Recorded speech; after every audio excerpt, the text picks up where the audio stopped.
नमस्कार दोस्तों, मेरा नाम है अतुल श्रीवास्तव और स्वागत है आपका नेक्सस जीएस में। तो टू द पॉइंट में आज हम लोग डिस्कस करेंगे मिडवल हिस्ट्री का टॉपिक जो है औरंगजेब, और मुगल काल में आते हैं औरंगजेब, और इनसे रिलेटेड क्वेश्चन भी आपके एग्जामिनेशन में खूब पूछे जाते हैं। और क्या क्या चीज़ें पूछी जा सकती हैं इस टॉपिक से, उन सारी चीज़ों के बारे में हम लोग इसी वीडियो में डिस्कस करेंगे। और होपफुली जितनी चीज़ें आपको पढ़ाई जाएंगी उससे बाहर अगर इस टॉपिक से क्वेश्चन नहीं पूछा जाएगा, ठीक है। मैक्सिमम चीज़ें जो है वो मैं इसी वीडियो में कवर करा दूंगा। अगर कुछ भी बचता है तो आपका इसका सेकंड वीडियो या फिर सेकंड लेक्चर में उसको कंप्लीट करा दिया जाएगा, अगर बाद में कुछ अपडेशन होता है तो। फिलहाल अभी के लिए यही है कि आपको जो चीज़ें बताई जाएं इस लेक्चर में उतनी आपके लिए सफिशियंट होंगी और उतनी आपको पता होनी चाहिए। तो शाहजहां का जो उत्तराधिकारी था वो औरंगजेब हुआ था, लेकिन हाँ एक बात आपको बहुत अच्छे से पता होनी चाहिए कि ज्येष्ठ पुत्र नहीं था उत्तराधिकार के नियम में, बल्कि ये तलवार के बल पर पहुंचा था वहां पे। तो अगर आपसे पूछा जाए कि मुगल गद्दी पर शाहजहां का जो उत्तराधिकारी था वो कौन था, तो औरंगजेब हुआ था, और वो भी आपका तलवार के बल पर हुआ था, ठीक है। चलिए जैसे हम लोग ये डिस्कस करते हैं, तो 1658 से 1707 तक इनका टाइम पीरियड था, और उत्तराधिकार युद्ध में अपने भाइयों को समाप्त कर औरंगजेब ने गद्दी प्राप्त की। और औरंगजेब को जिंदा पीर कहा जाता है, ये भी आपके एग्जामिनेशन में पूछा जाता है कि जिंदा पीर जो नाम है वो औरंगजेब किसका है। तो औरंगजेब का नाम है जिंदा पीर। किसको कहा जाता है जिंदा पीर, किस मुगल बादशाह को जिंदा पीर कहा जाता है, तो औरंगजेब को कहा जाता है। और जैसे लिखा हुआ है उसका 2 बार सिंहासन रोहण हुआ था।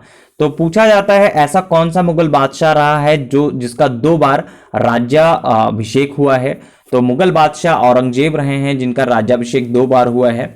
इसका पहला जो राज्याभिषेक हुआ वो आपका दिल्ली में हुआ और 31 जुलाई 1658 को हुआ था। इसका दूसरा जो राज्याभिषेक हुआ वो खजुआ और देवराई के युद्ध में सफल होने के बाद दिल्ली में ही हुआ था, करीब 15 जून 1659 की बात है, तब हुआ था। और अब्दुल मुजफ्फर मुहद्दिनीन मोहम्मद औरंगजेब जो है बहादुर आलमगीर बादशाह गाजी की उपाधि धारण कर वह मुगल बादशाह के सिंहासन पर आसीन हुआ था। तो जैसे लिखा हुआ इसका 2 बार सिंहासन रोहण हुआ था, तो इसलिए पूछा जाता है आपके एग्जामिनेशन में कि कौन मुगल बादशाह था जिसका 2 बार राज्याभिषेक हुआ था। नेक्स्ट पॉइंट पे बात कर लेते हैं।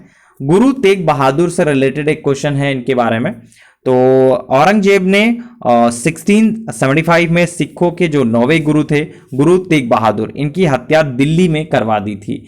तो ये भी आपको बहुत अच्छे से पता होनी चाहिए इस चीज़ के बारे में कि ऐसे कौन से जो आपका सिखों के गुरु थे जिनकी हत्या आपका औरंगजेब के शासनकाल में हुई थी या फिर औरंगजेब ने ही करवाई थी, इस टाइप से। तो ये बहुत अच्छे से पता होना चाहिए। तो 9वें गुरु थे तेग बहादुर साहब, इनकी हत्या दिल्ली में ही करवा दी गई थी। नेक्स्ट पॉइंट है जजिया कर से रिलेटेड चीज़ है। जजिया कर जो है इन्होंने दोबारा लगा दिया था, इसने आपका दोबारा लगा दिया था। ये एक बहुत बड़ी चीज़ थी और पूछा भी जाता है आपके एग्जामिनेशन में कि औरंगजेब ने या फिर जजिया कर को पुनः किसने लगाया था, या फिर ऐसे बोल सकते हैं हाँ जजिया किसके शासनकाल में पुनः लगाया गया था, इस टाइप से पूछा जा सकता है। तो इसके बारे में थोड़ा सा बैकग्राउंड पे हम लोग जाते हैं। अकबर महान ने अपने साम्राज्य से जजिया कर की समाप्ति की घोषणा की थी, और ये बात आपको बहुत अच्छे से पता होगी, नहीं पता है तो बहुत अच्छे से आपको पता होनी चाहिए। तो अकबर महान ने अपने साम्राज्य से जजिया कर की समाप्ति की घोषणा की थी, लेकिन औरंगजेब जो था उसने 1679 में इसे को पुनर्जीवित कर दिया, और इस कर के लिए हिंदुओं को 3 वर्गों में बांटा गया। जिनकी आय 200 दिरहम प्रतिवर्ष से कम थी उनको 12 दिरहम प्रतिवर्ष देना था। जिनकी आय 200 से 10,000 दिरहम प्रतिवर्ष थी उनको 24 दिरहम प्रतिवर्ष देना था, और जिनकी भी आय 10,000 दिरहम प्रतिवर्ष के ऊपर थी उनको करीब 48 दिरहम प्रतिवर्ष देना पड़ता था। स्त्रियां, गुलाम, 14 वर्ष की आयु से कम बच्चे, भिखारी और आय रहित व्यक्ति इस कर से पूरी तरह से मुक्त थे। तो अधीनस्थ हिंदू राजाओं और ब्राह्मणों को भी इसे देने के लिए बाध्य किया गया। और जजिया को पुनर्जीवित करने के विषय में यूरोपीय यात्री जो है मनुची, ये लिखता है कि इसका उद्देश्य बादशाह के रिक्त कोष को संपन्न करना था, किंतु इसमें आंशिक सत्य ही दिखाई पड़ता है। तो पूछा इस तरह से जाता है कि जजिया किसके शासनकाल में पुनः लगाया गया था, कौन कौन इससे बाहर था। ठीक है, तो वो जब आप मेंस में लिखते हो तो अलग तरीके से आपको लिखना पड़ता है, इसीलिए मैंने बैकग्राउंड में भी आपको बता दिया।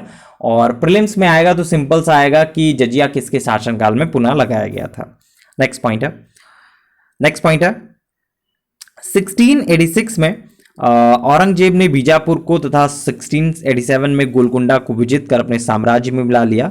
मदन्ना और अकन्ना नामक ब्राह्मणों का संबंध गोलकुंडा के शासक अबुल हसन से था, यह भी पूछा जाता है, लेकिन इतना नहीं। नेक्स्ट है, औरंगजेब के समय हिंदू मनसबदारों की संख्या सर्वाधिक थी। देखिए 2-3 चीजें हैं जो बहुत पूछी जाती हैं। हाँ, बीजापुर गोलकुंडा से रिलेटेड एक चीज पूछी जाती है जो भी मैंने इसके बारे में बात की। तो औरंगजेब ने दक्षिण में 2 राज्यों को मिलाया था अपने पास, बीजापुर और गोलकुंडा। ये दोनों ही आपके एग्जामिनेशन में पूछा जाता है इस टाइप से कि औरंगजेब ने दक्षिण में जिन 2 राज्यों का विजय किया था वो कौन थे, तो बीजापुर और गोलकुंडा थे। नेक्स्ट है, हिंदू मनसबदार के बारे में पूछा ही जाता है। इसके अलावा औरंगजेब के टाइम पीरियड पर ही मुगल सेना में सर्वाधिक हिंदू सेनापति थे और उसके टाइम पीरियड में करीब 33% के आसपास हिंदू थे। ठीक है, तो ये बड़ी बात है, ये पूछी जाती है। नेक्स्ट पॉइंट है, हाँ, इसने ये आपका जो औरंगजेब था वो आपका बीड़ा बजाने में बहुत ज़्यादा दक्ष था। बीड़ा मतलब बजा लेता था, बहुत अच्छा बजाता था इवन।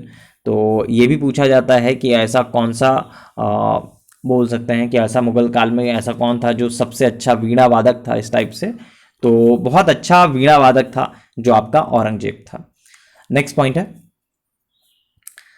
पे डिस्कस कर लेते हैं। औरंगजेब की मृत्यु कब हुई थी? 1707 में, बहुत ज़्यादा नहीं पूछा जाता है। तो औरंगजेब के समय आगरा, मथुरा और ग्वालियर के जाटों ने विद्रोह किया और इसका नेता गोकुल जाट था। राजा राम जाट ने विद्रोह कर सिकंदरा में अकबर के मकबरे को खोद डाला था। ये बहुत ज़्यादा नहीं पूछा जाता है। ठीक है, तो जितनी चीज़ें पूछी जाती हैं हम उन लोग उनके बारे में बात करते हैं। जैसे कि आपने सिंपल सा एक इसके लॉजिक के बारे में जान लिया है कि किस तरह से चीज़ें हैं औरंगजेब से रिलेटेड।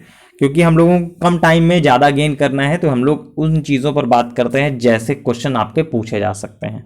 ठीक है, तो थ्योरी आपने पढ़ ली है, किस तरह से क्वेश्चन पूछे जाते हैं उसके बारे में बात करें तो कौन सा ऐसा मुगल बादशाह था जिसका 2 बार राज्याभिषेक हुआ? तो औरंगजेब का था। और इसके अलावा पूछा ये भी जाता है कि कौन सा ऐसा मुगल सेनापति था जिसके साथ शिवाजी ने 1665 में पुरंदर की संधि पर हस्ताक्षर किए? हाँ, इस चीज़ को मैंने नहीं बताया थ्योरी में, तो ये बहुत अच्छे से समझिएगा। 1665 के आरंभ में औरंगजेब ने राजा जयसिंह के नेतृत्व में विशाल सेना शिवाजी का दमन करने के लिए भेजी थी। और जयसिंह जो थे कछवाहा शासक थे जो कि युद्ध और शांति दोनों कलाओं में निपुण हुआ करते थे। तो वह चतुर थे, कूटनीतिज्ञ थे और उसने समझ लिया था कि बीजापुर को जीतने के लिए शिवाजी से मैत्री करना बहुत इंपॉर्टेंट है। और फाइनली हुआ ये कि पुरंदर के किले पर मुगलों की विजय और राजगढ़ की जो घेराबंदी है उसके बावजूद उन्होंने शिवाजी की संधि की और पुरंदर की संधि जो है जून 1665 में हुई। तो पूछा जाता है कि कौन सा मुगल सेनापति था जिसके साथ शिवाजी ने 1665 में पुरंदर की संधि पर हस्ताक्षर किए थे? तो जयसिंह था वो। नेक्स्ट पॉइंट पे डिस्कस कर लेते हैं। जिंदा पीर किसे कहा जाता है? तो अभी हम लोगों ने डिस्कस किया ही कि औरंगजेब को जिंदा पीर कहा जाता है। इसके अलावा पूछा जाता है कि औरंगजेब ने दक्षिण में किन 2 राज्यों को विजय किया था? तो बीजापुर और गोलकुंडा, जिसके बारे में हम लोगों ने डिस्कस किया ही। किस बादशाह के अंतर्गत मुगल सेना में सर्वाधिक हिंदू सेनापति थे? तो ये था आपका औरंगजेब, जिसके बारे में हम लोगों ने डिस्कस किया ही। ठीक है, जजिया किसके शासनकाल में पुनः लगाया गया था? तो ये आपका औरंगजेब के शासनकाल में लगाया गया था। इनसे रिलेटेड एक चीज और पूछी जाती है, बीबी का मकबरा। ठीक है, तो औरंगजेब ने औरंगाबाद में अपनी प्रिय पत्नी राबिया उद दौरानी के मकबरे का निर्माण जो है 1678 में कराया था और इसे बीबी का मकबरा भी कहा जाता है। तो इसकी स्थापत्य कला शैली जो है सुप्रसिद्ध ताजमहल पर आधारित थी और इसे द्वितीय ताजमहल भी कहा जाता है। इवन बहुत सारे लोग इसको ताजमहल की फूहड़ नकल भी कहते हैं। ठीक है, क्योंकि ताजमहल से सुंदरता में बहुत ज़्यादा कम है ये। और इस टाइप से इनके बारे में पूछा जाता है कि बीबी का मकबरा का निर्माता कौन था? तो औरंगजेब था।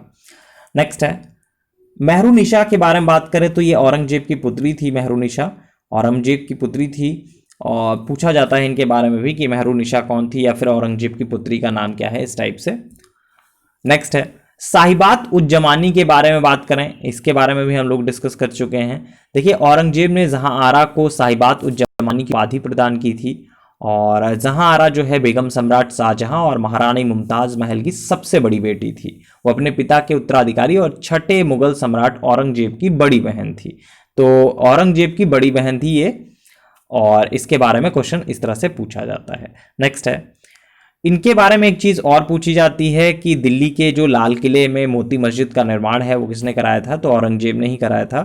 तो दिल्ली के लाल किले में के अंदर आपका औरंगजेब ने संगमरमर की एक मस्जिद, मोती मस्जिद का निर्माण कराया, क्योंकि शाहजहां ने अपनी योजना के अनुसार किले के अंदर मस्जिद का निर्माण ना कराकर किले के बाहर जामा मस्जिद का निर्माण कराया था। फाइनली हुआ ये कि औरंगजेब ने किले के अंदर मस्जिद की आवश्यकता का अनुभव किया और मोती मस्जिद का निर्माण कराया।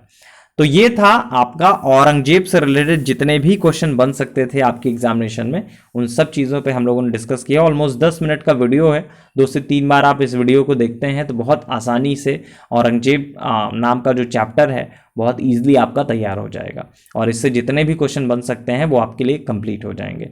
एक चीज़ और आपको बता दूं, अगर इसमें कोई नया अपडेशन होता है तो नेक्सस जीएस के यूट्यूब चैनल पर अपलोड कर दिया जाएगा। फिलहाल ये पार्ट नंबर 1 है, और उम्मीद है कि इसी में मैक्सिमम क्वेश्चन है जो कि एग्जामिनेशन ओरिएंटेड होंगे। चलिए, फिलहाल के लिए इतना ही। Thank you so much.